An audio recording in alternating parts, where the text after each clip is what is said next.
राजस्थान की राजनीति में एक नया विवाद खड़ा हो गया है। बीजेपी प्रदेशाध्यक्ष मदन राठौर और आरएलपी सुप्रीमो हनुमान बेनीवाल के बीच चल रही सियासी तल्खी अब कानूनी लड़ाई में बदलती हुई नजर आ रही है।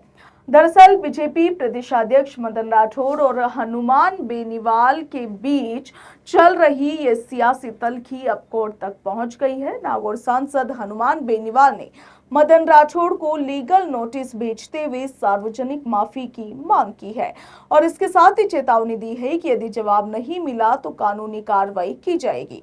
हनुमान बेनीवाल का आरोप है कि मदन राठौर ने सार्वजनिक मंचों और मीडिया में उनके खिलाफ कुछ ऐसे बयान दिए हैं जिससे उनकी राजनीतिक, सामाजिक और इसके साथ ही व्यक्तिगत छवि को नुकसान पहुंचा है।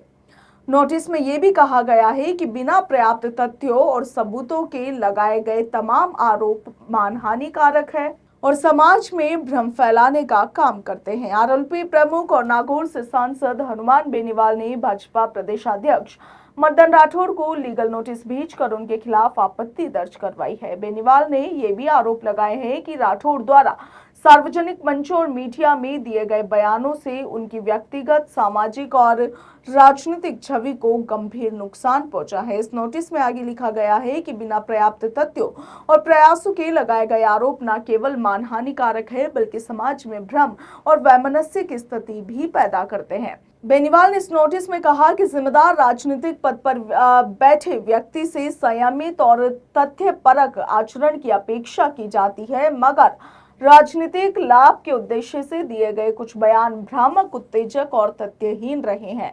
आरएलपी प्रमुख हनुमान बेनीवाल ने नोटिस में यह भी दावा किया है कि मदन राठौर के बयानों के कारण जनता के बीच गलत संदेश गया है। मेरे समर्थकों सहित विभिन्न सामाजिक वर्गों में अनावश्यक तनाव की स्थिति भी उत्पन्न हो सकती है। इस नोटिस के मुताबिक बेनीवाल ने कहा है कि संबंधित टिप्पणियों से न केवल मेरी प्रतिष्ठा को प्रभावित करती है बल्कि मानहानि समेत अन्य कानूनी प्रावधानों के तहत भी गंभीर सवाल खड़े करती है।